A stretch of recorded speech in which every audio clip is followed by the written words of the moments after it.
Hi friend. आज मैं फिर से एक नए टॉपिक के साथ आज हम बात करने जा रहे हैं early sign of kidney failure. तो सबसे पहले हम जानेंगे कि जो शुरुआती लक्षण जो किडनी फेल के क्या होते हैं।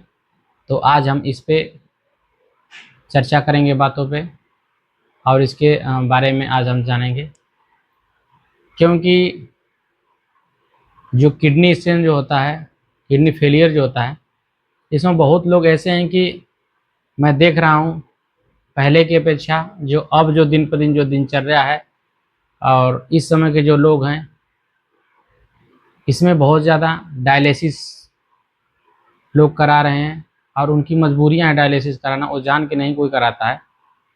अब इसलिए लोग कराते हैं कि उनको पता ही नहीं चल पाता कि किडनी कब फेलियर है, एक कब फेल हो गई, क्या हुआ, कब क्रिएटिनिन हमारी बढ़ गई, कब यूरिया बढ़ गई, कब क्रिएटिनिन बढ़ गया, तो ये पता नहीं चल पाया। तो इसलिए जब लोगों ने जांच कराया तो देखा कि हमारी जो कि यूरिया जो है एक लेवल पे आ गई है कि जहाँ पे हम उसका उसका इलाज नहीं कर पाएंगे, उसका हम डायलिसिस ही करा पाएंगे।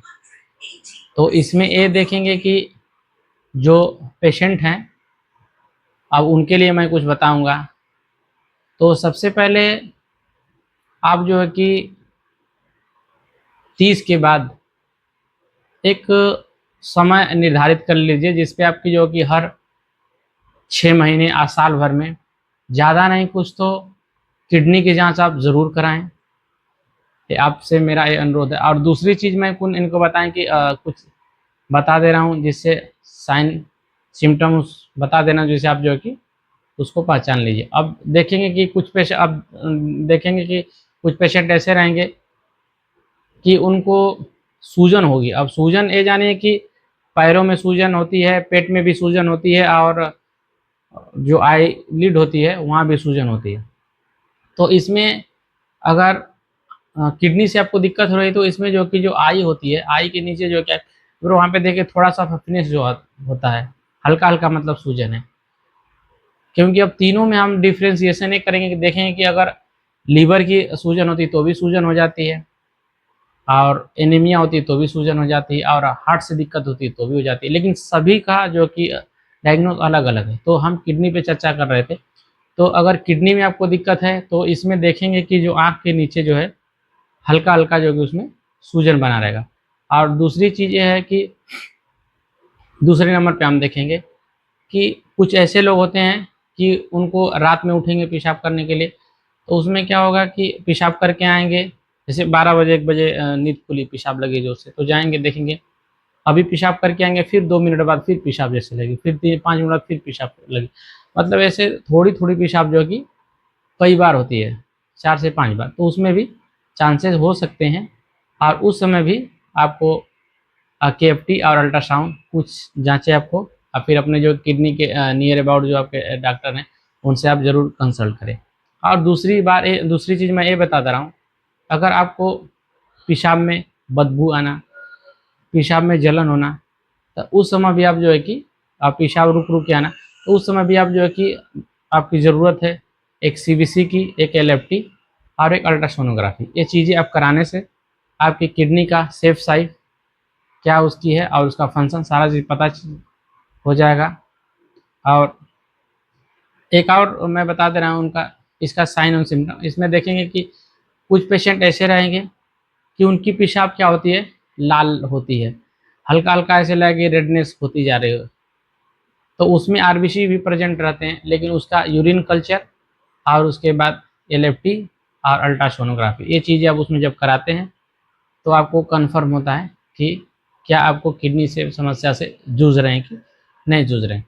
और एक और साइन सिम्टम्स अगले नंबर पे देखते हैं। तो इसमें आप देखेंगे कि अगर कुछ पेशेंट ऐसे रहेंगे कि इनको देखिए पेशाब होगी लेकिन पूरी पेशाब नहीं हुई, जैसे हमने पानी पिया दिन में 4 लीटर, लेकिन हमारा पेशाब कितना हुआ है, पेशाब हमारा ये हुआ कि दिन में थोड़ा थोड़ा हुआ है, दिन में 500 ml, मतलब आधा लीटर तक।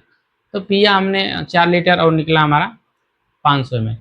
तो इसमें भी आपको जो कि एक कराने की ज़रूरत होती है ब्लड की जांचें, एलएफटी और सोनोग्राफी, क्योंकि इसमें जब आप कराते हैं तो आपको पता चल जाता है क्योंकि हमारी जो किडनी जो होती है ये सोडियम को ये मेंटेन करके रखती है, और कुछ इलेक्ट्रोलाइट सोडियम पोटेशियम क्लोराइड तो ये सब और अन्य चीज़ें तो उसको जो कि मेंटेन करके रखती है। जो भी चीज़ जैसे पानी पीते हैं तो फिल्टर करके क्या होता है कि जो भी कचरा एक तरह से समझिए उसको बाहर निकालती है। तो ये होता है किडनी काम। जब भी उसमें कुछ रुक जाता है तो इसमें परेशानी होती है।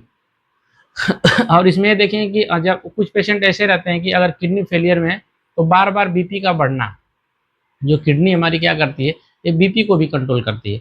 इसमें बहुत पेशेंट ऐसे रहते हैं कि किडनी से दिक्कत रहती है कि उनको समझ में नहीं आएगा, वो बीपी बढ़ती रहेगी और बीपी की गोली खाते रहेंगे, उनको समझ में नहीं आएगा। अगर बार बार बीपी अगर बढ़ रही है, अगर दवा खाने के बाद भी कंट्रोल नहीं होती है, तो एक बार जो किया किडनी की आप जाँच जरूर कराएं। और जब एलएफटी आप केएफटी जब कराते हैं तो उसमें आपकी इलेक्ट्रोलाइट जो कि सोडियम पोटेशियम क्लोराइड ये सब चीज़ें जो होती हैं आपको पता चल जाता है।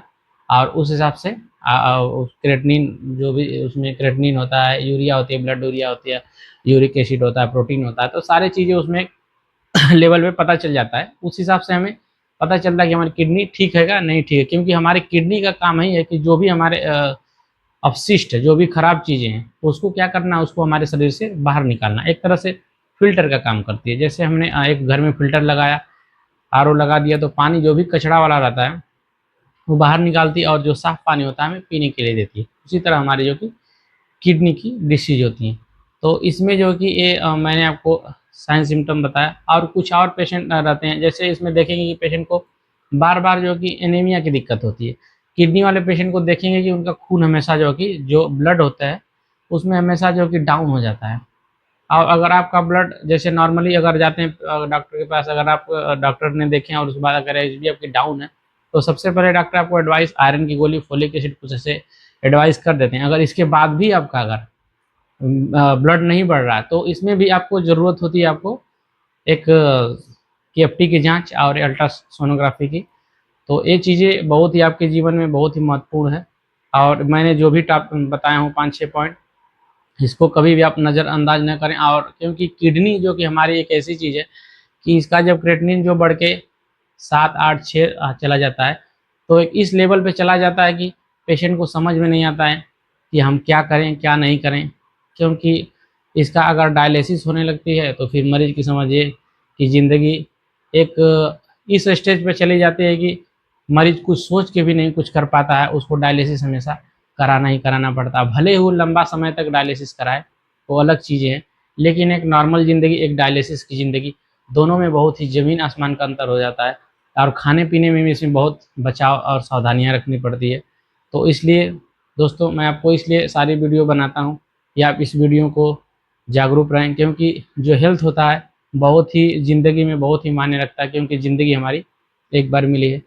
तो मैंने ये जो जो और कुछ पेशेंट ऐसे भी रहते हैं कि इनको क्रेटिनिन किडनी की समस्या होती है, और किडनी की समस्या होते हुए भी ये लोग नहीं मानते हैं, कुछ भी उल्टा सीधा खाते रहेंगे। तो इससे आप लोग ना खाएं और सावधान रहें। और कुछ और मैं आपको बता दे रहा हूँ, इसमें अगर आप चलते हैं लगातार कुछ दूरी तक तो इसमें आप थकान हो जाएगी, ऐसे लगेगा कि हमारे पैरों में जान नहीं है, चल नहीं पाएंगे, और हमारी शरीर जो है कि ड्राई एकदम सूखी सूखी ऐसे पूरे बॉडी में लगेगा। और चलने में ऐसे लगेगा कि मैं कहीं गिर जाऊंगा, तो बहुत ही वीकनेस लगेगा। और इसमें पेशाब देखेंगे कि बहुत ही थोड़ा थोड़ा होती है। पेशाब की एक धार होती है, जैसे आदमी खड़ा होकर पेशाब किया फिर बैठ के, तो उसकी जो धार होती है बहुत ही फोर्सफुली आएगा। लेकिन अगर किडनी से आप अगर समस्याओं से जूझ रहे हैं तो उसका फ्लो जो होता है धीरे धीरे कम होता जाएगा। अगर इस तरह से भी आप जो मैं बता रहा हूँ इस तरह से अगर समस्या से आप परेशान हैं तो ज़रूर आप जो मैंने आप पीछे जो पॉइंट में बताया हूँ उसको ध्यान में रखते हुए आगे जो कि आप जांच कराएं, क्योंकि हमारी ज़िंदगी बहुत ही अनमोल है, एक छोटी सी हमारी ज़िंदगी है। ठीक है, ओके। और बाकी अगर कुछ अगर लगता है तो चीज़ें मैं बताया हूँ इसको बहुत अच्छे से आप लोग सुने और ध्यान से। जो मैंने 5-6 साइन और सिम्टम बताए हैं ये बहुत ही इम्पोर्टेंट है। अगर आपको इसमें इनमें से कोई सिम्टम दिखे तो ज़रूर आप कंसल्ट कर सकते हैं हमें और दिखा सकते हैं। ठीक, और तब तक के लिए हम अगले वीडियो में मिलते हैं। Okay, bye.